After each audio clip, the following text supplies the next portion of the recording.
where Yudhishthir, so all the Pandavas are in the forest, and Yudhishthir has asked his brothers to go fetch some water. Four of the brothers go to a lake, and they drink the water and they die. Till Yudhishthir reaches the lake, he finds the Yaksha of the lake. The Yaksha is basically a being who presides over the water body. And Yaksha asks him one question, that what is the most weird thing you find about humanity? You know, it baffles you. Because Yudhishthir is somebody who knows it all. And yet Yaksha is asking him, what is that one thing of humanity that baffles you? And he says that humanity lives every day as if it's never going to die. We don't talk about death because we don't believe that we are ever going to die. Because we live with that syndrome of mortality, right?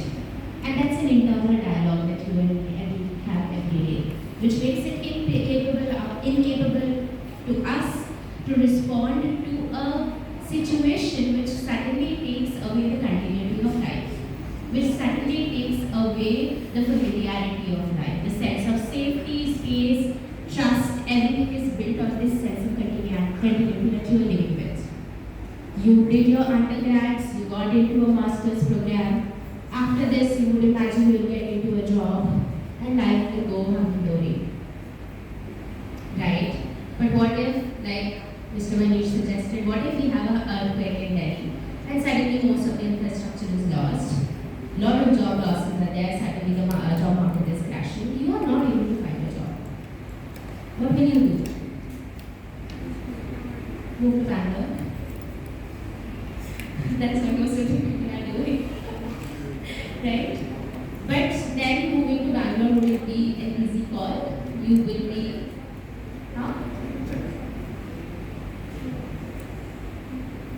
you will be again faced with a lot of uncertainties with respect to people, with respect to places, with respect to resources.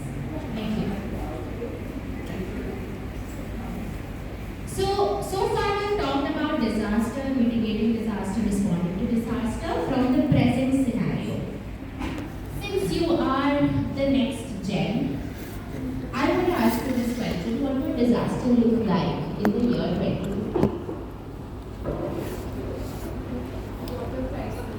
Water crisis. Why? Because like even now in Delhi, a lot of areas don't get water that is even drinkable. So like that would be one of the crises. Great, wonderful. And would it have a direct impact on our lives? Yes, it would, because we would always be thinking about that. Like if the water tanker comes in the morning, if we get water tomorrow. Very relevant, right? Water crisis. What else could be a disaster by 2050? Cyber threats. Cyber threats. We are already living in that world. What else? Pollution to हो गया है ना? You are living, you are breathing, you are born in pollution. No?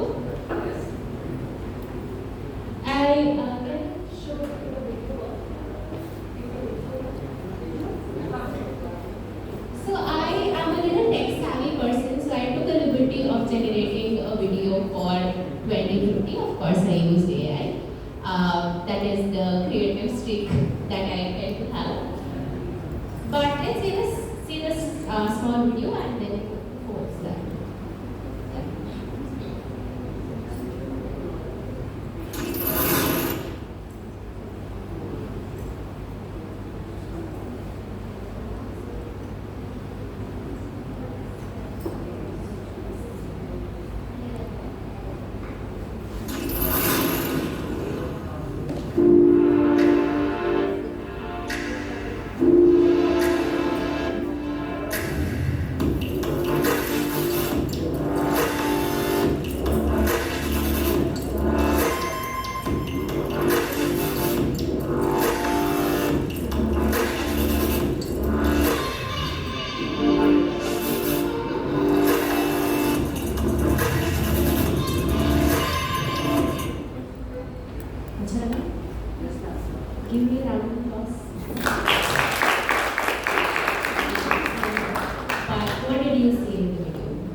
require a lot of tons of water. And so that's it. Absolutely. So the intention was to show that we are living in a digital world. You can't deny it. You can't say, I don't want to have technology in my life. Because in some way or the other, technology will enter your life. Either through your Wi-Fi systems, through your mobile phones, through your televisions, refrigerators, whatever the hell you buy from the world outside. Either you say, I'm going to leave everything and live a very dramatic life, or else technology has already entered into your life. And you're not even aware of it. Your Wi-Fi systems are potent enough to change the algorithms of everything, right from your phone to your television, to who you contact, who your emergency contact can be, who can locate you, who can't locate you. Your Wi-Fi system has enough potential to do that. Right? So if we are living in that assumption that we have full control of our life, not really. You have no control over your life. I'm going to give you one or two examples of clients that I have met, and the reason I'm wanting to talk about this. I have a client. She was brought to me when she was 14, and she had been under the influence of heavy cannabis use. She was diagnosed as by borderline personality disorder with comorbidity of other disorders like ADHD, anxiety, and conduct disorders. Right. However, one of the things that we started working on managing emotions and slowly going into developing a sense of individuality, developing a sense of safety, security, and a lot of things. Till I think 7 months down the whole therapy session, she disclosed that the reason she started taking drugs was that in her classroom, everybody was using this particular channel or Discord, and most of the students were there. Are you too distracted to listen to me? Okay. Yes. So all of these children were using certain channels on Discord, and somehow they got in contact with these 4 people who had hacked their phones and clicked their pictures at we won't go into the quality of pictures, but let's say they click pictures of young women, young girls, and they started blackmailing them. Okay? One of the blackmails was that you're going to buy these drugs from the drug retailer and you're going to circulate it in your school groups. And I'm not talking about these things, I'm sure a lot of you here are already aware of how these things work. Of course, for many of us, our generation, all of these things come like high as a pure, but it's very, very much prevalent. It's something that youngsters are targeted too easily, using technology, right? And it is a disaster, which is not seen yet, which is not tapped yet. So there are disasters which can be seen, there are disasters which cannot be seen. There are disasters you are probably an earthquake or a flood you live by, but there are disasters that are grooming you towards a particular life, which would be disastrous, by the way, which would end into a more disastrous result. Working with this child, I got introduced with 4 other children who were molested as well through these networks.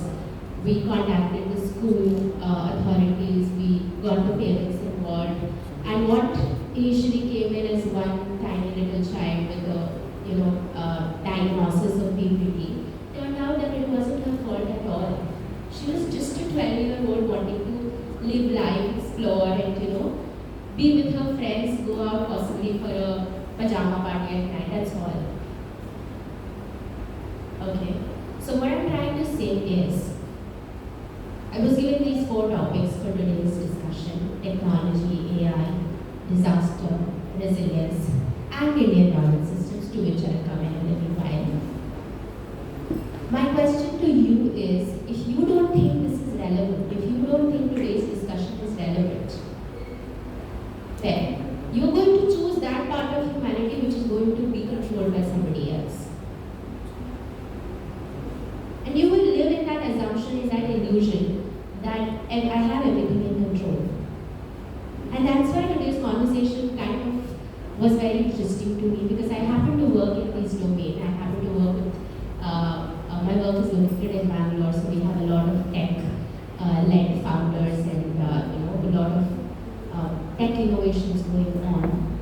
And I can tell you about a few innovations in technology which are amazing, which which will make you feel so hopeful about life, but it will equally show you that we might be in trouble. So you've heard about Neuralink? Have you heard about Neuralink? What is it? It's a brain chip. So this particular technology is an Elon Musk-led tech work which is going on. It's basically a brain chip, and they inject that brain chip into your brain system. And so far, they launched, I think, in the year 2019 or 20. So far, the technology have developed to that level that they can make a blind person see. They can make a person with hearing difficulty hear. They have been able to work with patients with Parkinson's, cure a lot of neuromuscular damage through electrical signaling through Neuralink. However, the next phase of Neuralink is piloting, integrating AI into the technology, wherein the moment, so it's, imagine it, somebody is wearing like kind of a spacesuit. Iron Man, देखिए something? Right.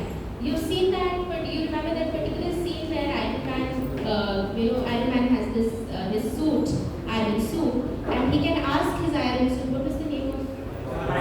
Jarvis. Yes. So he asks Jarvis, okay Jarvis, what do I see? And Jarvis reports him, you see this, you see that, this is what's happening, right?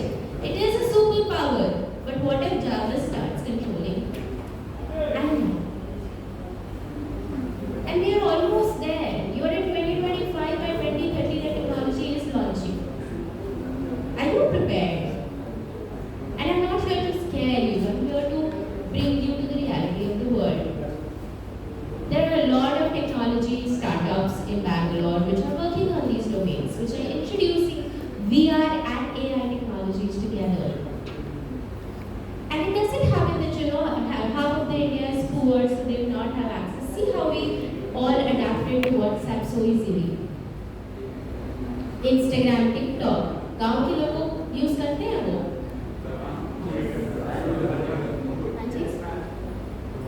नहीं, हर जगह पे लोग use करते हैं, but problem ये है वो algorithm को यूज करते हैं या एल्गोरिथम उन्हें यूज करता है? एल्गोरिथम उन्हें यूज करता है. So our job as psychologists or working in disaster management or any of the domains that we are working in is to become aware of that everything will have a positive or a negative. The beauty of things lie in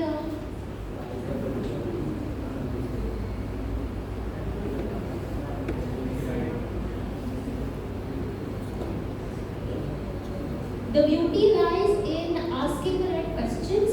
Okay, the beauty. I'm going to skip a few slides here because we have less time.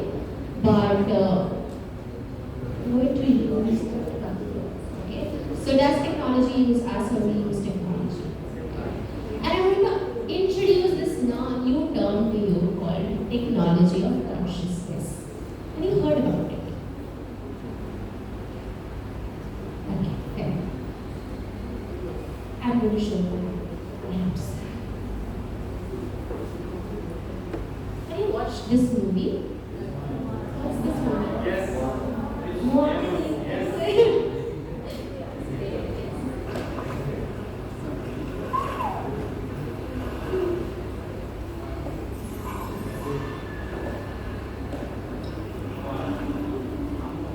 Enjoy.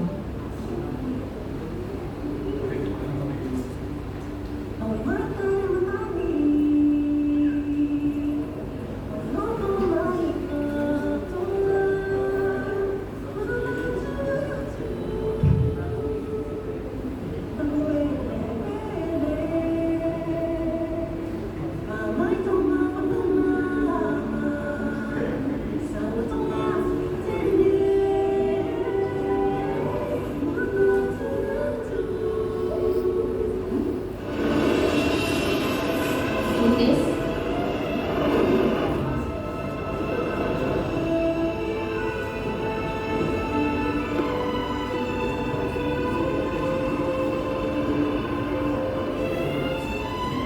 See the last time.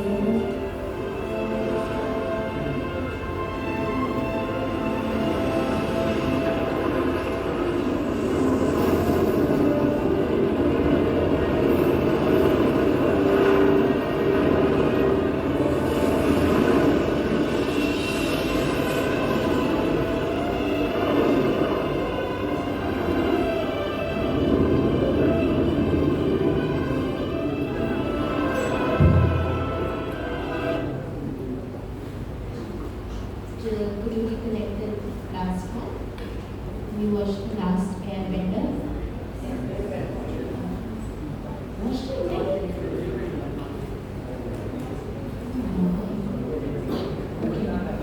No, this is yeah.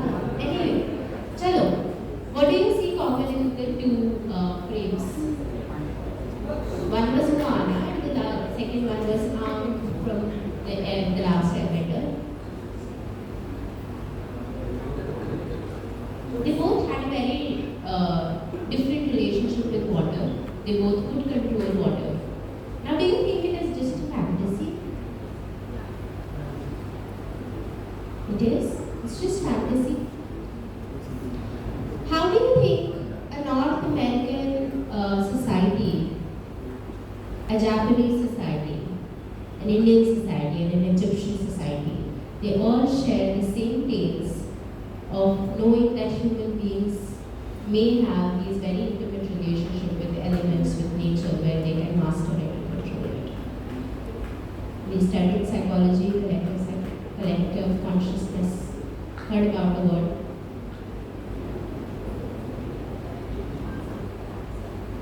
There's an inherent sense in all of humanity. When you enter or you go to the mountains or you go to the water, do you feel different? Yes? No? What do you feel? Peace? When you go to a mountain versus when you go to a water body, what is different? Peace, but what is different? Can you feel the different quality of nature there? You have to be a little sensitive to feel that. Anyway, both are overpowering. However, water may have a very soothing wideness, where the mountain may have this very, I wouldn't say rigid, but very solid sense of, yes, a very solitary sense of presence. That's huge, but a solitary sense of presence. Water may have more welcoming effect. All of this tells us something about nature itself. Nature is not inconscient as we would like it to believe. We approach the word disaster, resilience, only from a perspective that we rule the earth. We are going to change something. We are going to create systems that would heal. Healing doesn't happen only at an individual level. Healing also happens at the community levels and at the level of the larger society, which the nature also represents. From the ancient times, it's known that humanity shares a very, very intimate relationship with nature. So much so that you can find texts and anthropological, ethnographic texts on describing the relationship that indigenous communities have with their natural surroundings. For the students of psychology, listen to me, because you wouldn't be able to practice if you go in with that attitude.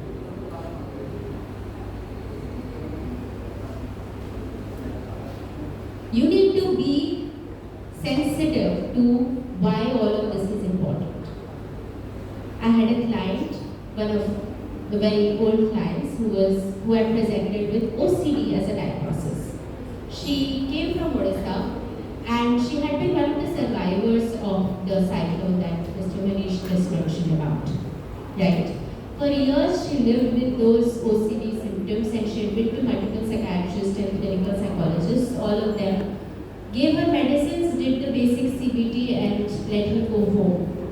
But even after, I think 1999 to, I think she came to me after 13 years, right? Even then she would have these vivid flashbacks of the flood. She would have these vivid flashbacks of losing her maternal grandmother to the whole disaster, losing her familiar home. They had a particular temple in their village, losing that. And these trauma, these memories still haunt her. It still impacts the way she is a mother to her child, because she is so obsessed with all the fear that life will not be certain anymore. That she operates from that fear with her child. She doesn't let him go out, she doesn't let him play, she constantly be feeding him, imagining that there will be no next feed after this. And that's how your intra-psychic memories influence and respond to trauma. Not just, okay, we created systems and trauma is being resolved, no, or disaster is mitigated, no. We live with disasters all our lives. We are just not aware of it. So the beauty is bringing you back to that term called technology of consciousness. What I mean by that term is, if you don't want to be used by technology, you need to develop your own consciousness to a level of awareness where you are able to perceive beyond your current perceptual levels. What do I mean by that? Have you heard about remote viewing, remote sensing? There's a lot of parapsychological literature on that. For 25 years, CIA did a project called Project Stargate, wherein they extensively studied remote viewing, remote sensing, telepathy, telekinesis, and all the extra perceptual abilities a human being can have. These are now classified documents, you can find them on the internet. The same thing was done by USSR. So there must be something why these big economies are pouring or have poured 25 years of money into this research. And why we are not teaching about it. So these so-called parapsychological abilities of human beings, that is extrasensory perception, gives you an edge over technology. And this is something our Indian knowledge system had right from the beginning. If you read the Yoga Shastras, if you read the Bhagavad Gita, if you read even the basic of Upanishads, you will find the mention of something called the subtle body awareness. The subtle body awareness can make you more perceptual to your environment. To the other person, it helps you to build empathy to a level where you can see beyond what is being said to you. And there is a lot of research going on, by the way, on the subtle body awareness right now in Germany. You don't believe me? Go ahead and read the research. They are doing research on something called hypnagogic effect, projection of consciousness. All of this work is going on in the European countries. Why I'm talking about it is because India seems to be in slumber. Our society somehow is in great slumber, hoping that the world will remain the way it was until 1947, and we don't want to go beyond it. Technology, we replicate everything the West does. You create an LLM, we are going to create another LLM, the same LLM. We are not going to change anything about it. You create Amazon, we will create our own version of Flipkart, right? You create something, we are going to imitate it. The research is imitated in India. I'm sorry to say, but most of the psychological research in India is just an imitation of what is going on in the West. We have forgotten to think independently. We have forgotten to be creative enough in our lives. And that is why we will be slaves of technology if we don't get up and do something. You will be watching more of Instagram, TikTok, Snapchat. You will be doing that for the 2 years of college till you realize, oh my God, there are no jobs in the job market. Because jobs are created. And to create jobs, some person has to think and build something for you to go and ask them, I want a job, give me 25,000 to begin with. your future. I'm not talking about mine. I'm talking about yours.